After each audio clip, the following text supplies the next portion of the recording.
In today's video, I'm going to be talking about some of the craziest metas that we've ever seen in the history of Apex. Be sure to stick around because some of this stuff you surely have forgotten about. First up, we have Season 7. Now in this season, we had the release of Horizon, we had a brand new map Olympus, and they introduced the Trident. And I'll get into some of that stuff in a second, but first we got to talk about the weapon meta, which was wild. The Hemlock ruled in Season 7. It was by far the best weapon on floor loot, and nearly everyone ran it. What's so interesting about this, though, is that it was originally buffed in Season 6, and really only slightly. It wasn't until Season 7 when they attempted to nerf its recoil and headshot multiplier that people really started seeing its potential. Once this played out for half a season, they then had to nerf it again halfway through Season 7 during the Fight Night Collection event with a damage decrease from 22 down to 20. Also, during Season 7, the Mastiff was very strong. This weapon was originally brought out of the care package in Season 5, did its thing in Season 6, but in Season 7, it was ruling every close range fight. And it felt like if you didn't have one, you were getting too pumped up close. They had to try to nerf this as well during the Fight Night event, adjusting the pellet spray in hopes to decrease its damage potential, and it slightly worked. But Horizon, Horizon was at least like 5 times better than what she is right now. And if you're watching this right now and Horizon is still annoying to go up against, well, trust me, you do not want to think about Season 7. Her gravity lift was better. You could sit on the top of it for as long as you wanted. It was on a shorter cooldown. You had perfect accuracy while going up the lift or sitting on top of it. I mean, I could go on and on here, but a lot of people fondly remember Season 7,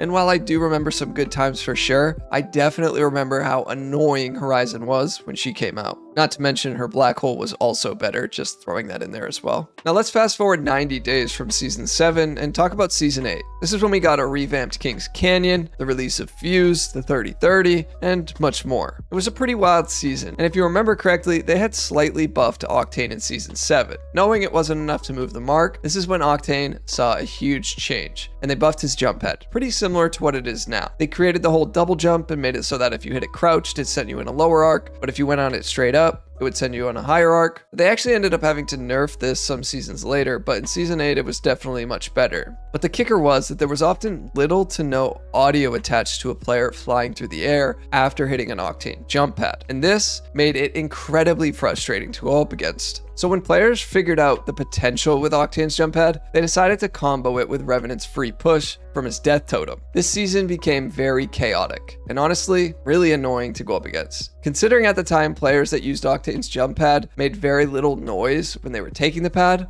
along with Revenant's death totem not having the large visual and audio indicator it received later on down the road, this made for a very dangerous and aggressive free attack from teams that they would often utilize every game. It became an absolute menace in both pubs and ranked and was nearly impossible to combat as there was very little consequence or risk to this aggressive team. But it didn't end just there. Remember how I said Horizon was really strong upon release? Well, this didn't really change in Season 8. Although she was slightly changed, she still ruled the meta. And the weapons this season, well, they were really problematic. The EVA 8 received a buff as well as the Spitfire, and this was the season for those two weapons. It is kind of funny to think back right now in Season 18, where the Spitfire and the EVA are still strong weapons. But back then, the recoil was basically non-existent on the Spitfire. LMGs had not received their widespread nerfs that they received in Season 13, and the hipfire was just much better. The EVA 8 was an absolute demon up close, whether you had a shotgun bolt or not, and it honestly feels pretty similar to what the EVA is right now, but I do believe it shot a bit faster back in Season 8. This meta, coupled with the map on King's Canyon, was very difficult to deal with at times. I remember exclusively in ranked just having to conform to the meta more so than I ever wanted to before. If you weren't playing Horizon, at least if you were solo queuing, or if you were 3-stacking, you didn't have an Octane and or a Revenant, along with running these very strong meta weapons, you were definitely at a disadvantage on King's Canyon. Season 8, we also did receive some fun, unique, limited time modes, but unfortunately they were cut short due to some problematic issues Apex was having. Regardless, I do remember this season fondly, but there were times where it was extremely frustrating. Let's fast forward a couple seasons to Season 10, Apex Legends Emergence.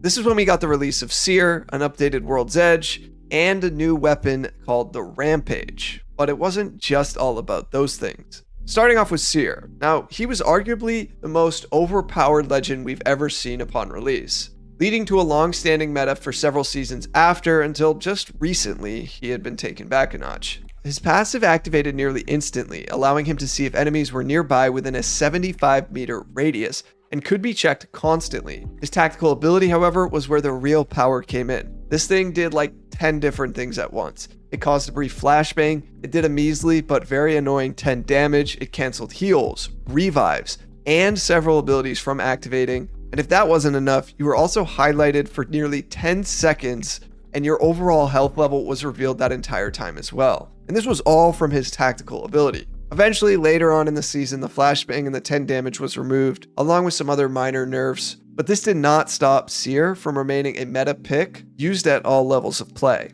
Now, as I said, Season 10 also brought the introduction of the Rampage LMG. Now, this weapon, as stated on EA's site itself, has absolutely no chill. Upon release, this gun was staggeringly powerful. While it did have a very slow fire rate, it made up for it in sheer power. It did 28 damage per body shot, 49 damage per headshot, and 24 damage per leg shot. This damage could also then be increased along with its fire rate when you charged it up with a thermite grenade. Needless to say, everyone was running this weapon, and it was an absolute menace. It also was the first weapon besides Rampart's ultimate that could break down a door when it was charged up. And remember, we were coming off a couple seasons here where the Spitfire was dominating the meta. So to introduce a new LMG and have it be powerful, well, it fit right in. But the last thing about Season 10 that a lot of people will forget is that the L-Star also ruled.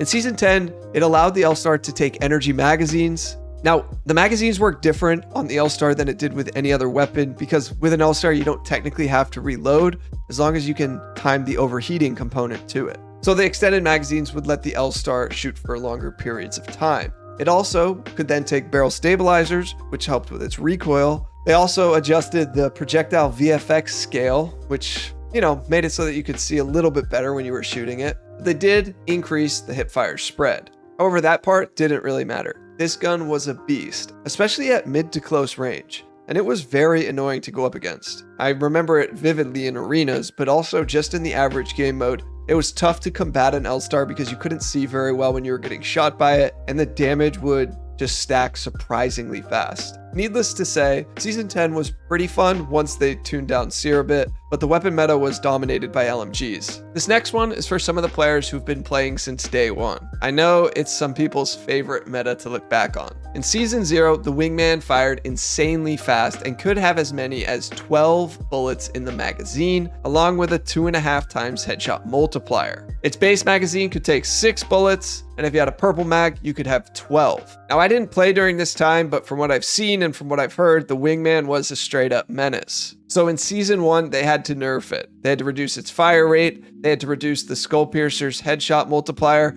and they had to reduce the Wingman spawn itself. Finally, they also had to adjust the magazine size, nerfing the 12 bullets down to 10 and the base magazine down to 4. For a white mag, it would be 6, and for a blue mag, it would be 8 bullets. This brought the Wingman down some, but it was still very strong. And as we know now, the Wingman has been adjusted constantly.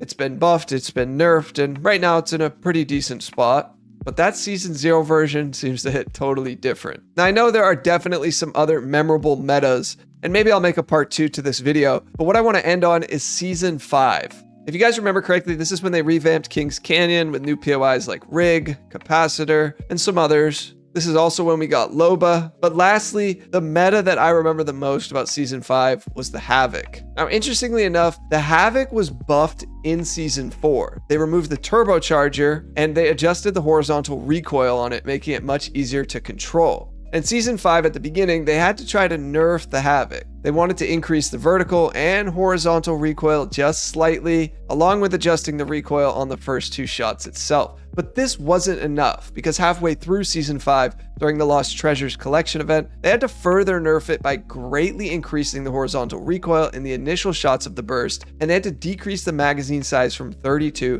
down to 28. For that first half of the season, the Havoc was a straight laser beam. And I mean this, like, the Havoc was the one weapon that people were complaining about on Twitter. It was that gun you needed to pick up if you could get it, and it just dominated every fight. It was still good up close, but mid-range, I mean, like, it had very little recoil, and it was just a laser beam. The Havoc's still pretty good today. I mean, it's outclassed by other ARs, and that's mostly due to its recoil.